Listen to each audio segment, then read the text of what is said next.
côté, les femmes de l'autre. C'est la règle sur cette plage de Trieste en Italie. Un mur les sépare depuis un siècle et ici personne n'y voit de ségrégation.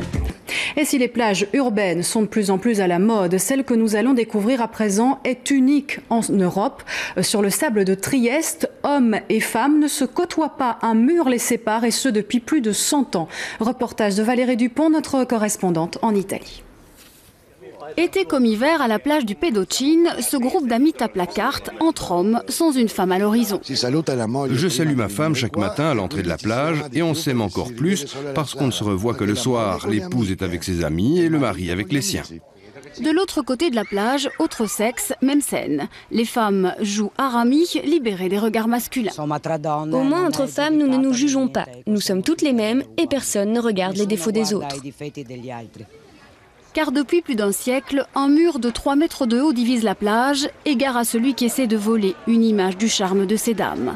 Ce mur, érigé en 1903, raconte le passé de la ville, quand Trieste était soumise à l'austère Marie-Thérèse d'Autriche. Serafino vient ici depuis sa plus tendre enfance et se passionne pour l'histoire du mur.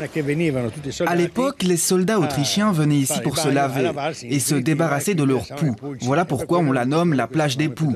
Mais l'objectif principal du mur était de permettre aux femmes de venir à la plage en toute intimité.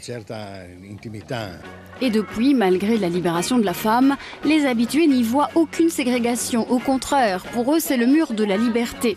Et si les couples veulent se parler ou s'embrasser, ils se retrouvent dans l'eau, au-delà du mur.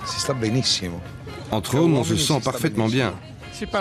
On parle de sport, de politique et de femmes. Oui, surtout de femmes. Giorgio, le responsable de la plage, est le seul homme admis côté femme, une sorte de gardien du harem. Si les hommes essayent d'entrer, ils sont arrêtés immédiatement par les femmes elles-mêmes et nous intervenons immédiatement.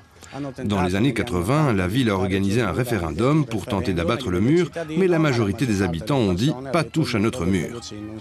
Et ce sont surtout les femmes qui tiennent à la séparation, même les touristes étrangères, de leur côté du mur bien en paix, elles en oublient le sexe fort.